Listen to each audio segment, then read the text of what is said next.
வணக்கம். பரபரப்பு மீடியா செய்திகளுக்காக நான் நிரோஷன். மும்பையில் இந்திய பிரதமர் நரேந்திர மோடியை பிரிட்டிஷ் பிரதமர் கெய்ர் ஸ்டார்மர் சந்தித்ததை தொடர்ந்து இந்திய ராணுவத்திற்கு இலகுரக மல்டிரோல் ஏவுகணை சுருக்கமாக LMM அமைப்புகளை வழங்குவதற்கான ஒப்பந்தத்தை பிரிட்டன் இந்தியாவுடன் அறிவித்தது.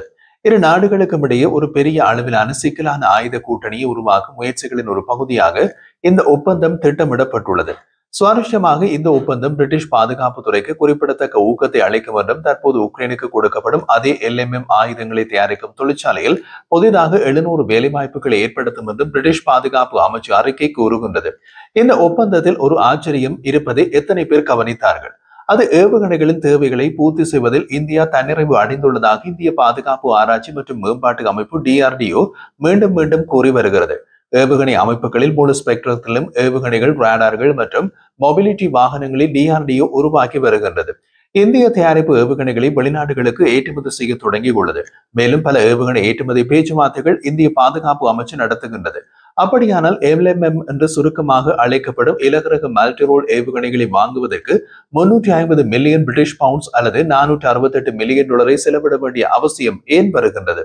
அந்த கேள்விக்கு பதில் கொடுக்க முயற்சிக்கும் முன் இந்தியா எதை பெறுகிறது என்பதை முழுமையாக புரிந்து கொள்வது அவசியம். இந்தியா பிரிட்டனிடமிருந்து LMM வாங்குவதற்கு ஒரு முக்கிய காரணம் உள்ளது. LMM மற்ற ஏவுகணைகளிலிருந்து கருத்தியல் ரீதியாக வேறுபடுகின்றது. LMM தரையில் இருந்தாலும் சரி, வானில் விமானத்தில் இருந்தாலும் சரி, அல்லது தண்ணீருக்கு மேல் கப்பலில் பயணித்தாலும் சரி, அச்சுறுத்தலை ஏற்படுத்தும் இலக்குகளை தாக்கும் விதத்தில் வடிவமைக்கப்பட்டுள்ளது. LMM என்பது குறைந்த விலை, சுலபமாக எடுத்துச் செல்லக்கூடிய எடையுடன் கூடிய மற்றும் மல்டிரோல் ஏவுகணை. மல்டிரோல் ஏவுகணை என்றால் என்ன? பல் செயற்பாட்டு ஏவுகணை. ஒரு பல் செயற்பாட்டு ஏவுகணை தரையிலிருந்து வான், வானிலிருந்து வான், தரையிலிருந்து தரை, வானிலிருந்து தரை, கடலில் இருந்து வான், கடலில் இருந்து தரை, தரையிலிருந்து கடல் மற்றும் கடலில் இருந்து கடல் இலக்குகளை தாக்கக்கூடிய ஏவுகணை. தரை, கடல், வான் என்று 3 தளங்களில் இருந்தும் ஏவப்படும் ஏவுகணைகள் உள்ளன. ஆனால் அவை கப்பல் எதிர்ப்பு ஏவுகணைகளாகவும் செயற்படும் திறன் மிக அபூர்வம்.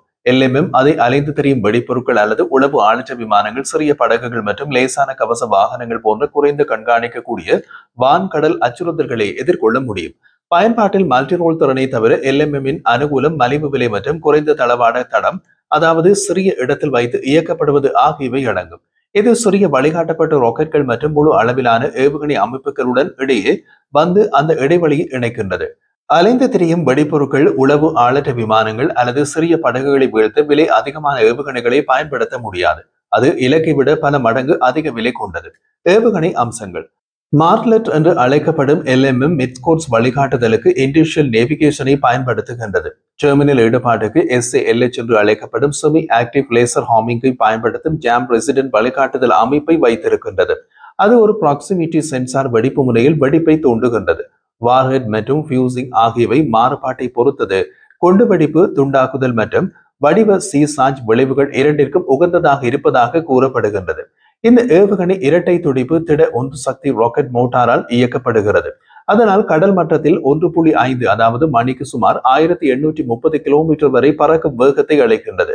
ஏவுகணையின் அதிவேகம் ஆப்டிகல் எலக்ட்ரானிக் பார்வை அமைப்பால் வெளியிடப்படும் லேசர் கற்றையை துல்லியமாக சவாரி செய்ய உதவுகின்றது. இது இலக்கின் மரணத்தின் சாத்தியத்தை அதிகரிக்கின்றது.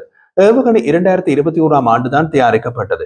4 ஆண்டுகள், அதாவது 2025 ஆண்டு வரை பல்வேறு சோதனைகளில் ஈடுபடுத்த திட்டமிடப்பட்டிருந்தது. தரை, வான், கடல் என அனைத்து தளங்களில் இருந்தும் சோதனைகள் செய்யப்பட வேண்டும். அந்த திட்டமிடல் இந்த ஏவுகணைக்கு மற்றொரு அதிமுக்கிய சந்தர்ப்பத்தை ஏற்படுத்தி கொடுக்கின்றது.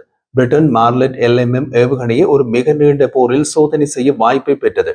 அந்த மிக நீண்ட போர் தான் உக்ரைனில் நடக்கும் ரஷ்யா நடத்தும் போர். 2022 ஆண்டு ரஷ்ய படையெடுப்புக்கு பின்னர் உடனடியாக மார்லெட் ஏவுகணையில் ஆரம்ப தொகுதியை பிரிட்டன் உக்ரைனுக்கு வழங்கியது. உக்ரைனின் கைகளில் ஏவுகணைகள் இருப்பதற்கான முதல் அறிகுறிகள் 2022 ஆண்டு ஏப்ரல் மாதத்தில் இருந்து வருகின்றது. அதாவது போர் தொடங்கி 2 மாதங்களுக்குள் உக்ரைன் சோதனை களத்திற்கு ஏவுகணை போய்விட்டது. அங்கு ஒரு நிஜ போரில் ரஷ்ய இலக்குகள் மீது இந்த ஏவுகணை சோதனை செய்யப்பட்டது. தரைப்போர், கடல் போர் மற்றும் வான் போரில் சோதனை செய்யப்பட்ட ஏவுகணைகளின் மாற்றங்கள் செய்யப்பட்டன.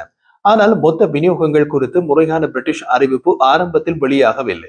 2024 ஆண்டு செப்டம்பர் 6 650 LMMகள் கொடுக்கப்படுவதாக அறிவிக்கப்பட்டது. அதற்கு முன் 2 ஆண்டுகள் எத்தனை ஏவுகணைகள் உக்ரைனுக்கு அனுப்பப்பட்டன என்ற தகவல் வெளியாகவில்லை. 2025 ஆண்டு மார்ச், ஜூலை காலப்பகுதியில் ஆயிரக்கணக்கான ஏவுகணைகள் உக்ரைனுக்கு கொடுக்கப்பட்டன. அவசர வான் பாதுகாப்பு தேவைகளை பூர்த்தி செய்வதற்கும் பிரிட்டனின் உற்பத்தி திறனை அதிகரிப்பதற்கும் இதுவரை ஆயிரக்கணக்கான ஏவுகணைகள் உக்ரைனுக்கு வழங்கப்பட்டுள்ளன. காரணம், வேறு நேட்டோ நாடுகளும் இந்த பிரிட்டிஷ் ஏவுகணைகளை பணம் கொடுத்து வாங்கி உக்ரைனுக்கு கொடுத்தன.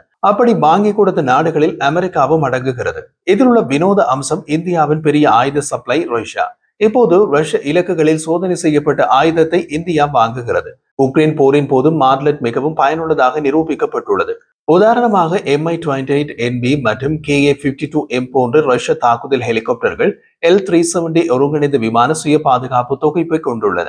இது அகச்சிவப்பு, அதாவது IR வழிகாட்டப்பட்ட மற்றும் ரேடார் மற்றும் வழிகாட்டப்பட்ட ஏவுகணைகள் இரண்டையின் பூட்டையும் கண்டறிந்து குழப்பி மற்றும் சாத்தியமான இடங்களில் உடைக்க வடிவமைக்கப்பட்டுள்ளது. இதனால் ஹெலிகாப்டர் குறுகிய தூர வான் பாதுகாப்பு சூழல்களில் உயிர் வாழ அனுமதிக்கின்றது. குறிப்பிடத்தக்க விதத்தில் அந்த தொகுப்புகள் SALH ஹாமிங் திறன் கொண்டு பிரிட்டிஷ் ஏவுகணைக்கு எதிராக எந்த உத்தரவாதமான பாதுகாப்பையும் வழங்கவில்லை. ரஷ்யாவின் பல Mi-28NB மற்றும் Ka-52M ஹெலிகாப்டர்கள் சுட்டு வீழ்த்தப்பட்ட பின்னரே ரஷ்யா இந்த ஆயுதத்தின் திறனை புரிந்து கொண்டது. சுமார் 8 கிலோமீட்டர் வரையிலான இலக்குகளை தாக்கக்கூடிய பிரிட்டிஷ் மார்லெட் ஏவுகணையின் தாக்குதல் இருந்து தப்ப வேண்டுமென்றால் ரஷ்ய தாக்குதல் ஹெலிகாப்டர்கள் 10+ கிலோமீட்டர் தூரத்தில் தான் பறக்க வேண்டி இருந்தது. அதன் பின் ரஷ்ய ஹெலிகாப்டர்கள் உக்ரைனில் பறப்பதை கணிசமாக குறைத்துக் கொண்டன.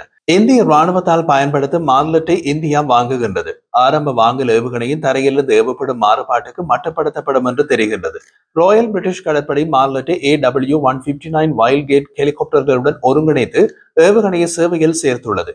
ஹெலிகாப்டர் அதன் இறக்கை பைலான் லான்ச்சர்களுடன் இருந்து பல ஏவுகணைகளை ஏவ முடியும்.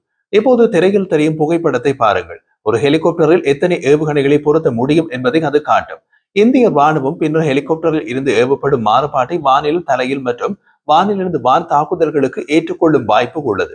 இந்த ஏவுகணை ஆளற்ற தளங்கள் மற்றும் தரை வாகன ஏவுகணைகளிலிருந்தும் சோதனை செய்யப்பட்டுள்ளது. இதில் இந்திய விருப்பங்கள் என்ன? ஒரு குறுகிய போர் அல்லது மோதலில் தனக்கு ஒரு நன்மையை அளிக்கக்கூடிய உயர் மதிப்புள்ள துல்லியமான ஆயுத அமைப்புகளை மேற்கத்திய நாடுகளிடமிருந்து இந்தியா வாங்குவதை இந்த ஒப்பந்தம் குறிக்கின்றது. இந்தியா பாகிஸ்தான் போன்ற எதிரிகள் குறுகிய கால சாகசத்தை தடுப்பதையும் நோக்கமாக வைத்திருக்கின்றது. மார்லெட் ஏவுகணை வாங்குதல் என்பது இந்தியாவுக்கு உடனடி திறன் இடைவெளியை நிரப்புவதை நோக்கமாக கொண்ட ஒரு வாங்குதல் செயல்முறை. இந்தியாவில் இந்த ரகத்தில் உள்நாட்டு உற்பத்தி எதுவும் எதிர்பார்க்கப்படவில்லை.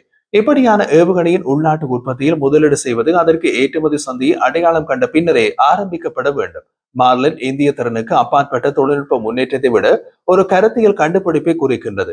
DRDO முன்பு மார்லெட் கருத்தியலை பின்பற்றி இருந்தால் அது இதே போன்ற ஆயுத அமைப்பை உருவாக்கி இருக்கலாம். நேரம் மற்றும் நிதி வழங்கப்பட்டால் DRDO இன்னமும் மார்லெட் அனலாக் ஒன்றை உருவாக்க முடியும். மார்லெட் அமைப்பின் வெற்றி பெரும்பாலும் SALH வழிகாட்டுதலை பயன்படுத்துவதே காரணமாகும். இருப்பினும் தாக்குதல் ஹெலிகாப்டர்களில் தற்காப்பு உடைகளில் ஒப்பீட்டளவில் எளிமையான மாற்றங்கள் மார்லெட்டின் நன்மைகளை குறைக்கலாம். மிக முக்கியமாக வழிகாட்டுதலில் மனித பங்கேற்பு தேவைப்படும் ஆயுத அமைப்புகள் குறுகிய செயற்பாட்டு ஆயுட்காலம் கொண்டவை. தொழில்நுட்பம் வேகமாக முன்னேறி வருகிறது. இயந்திர பார்வையுடன் கூடிய AI தன்னாட்சி ஆயுதங்கள் புதிய உயரங்களை எட்டுவதற்கு ஆயுத தொழில்நுட்பம் மாறிக்கொண்டிருக்கிறது. உலகின் 2வது பெரிய ஆயுத இறக்குமதியாளராக இந்தியா இருந்தாலும் கடந்த 10 ஆண்டுகளில் இந்தியாவின் பாதுகாப்பு வாங்குதல்களில் பிரிட்டன் வெறும் 3% மட்டுமே பங்கு வகித்தது.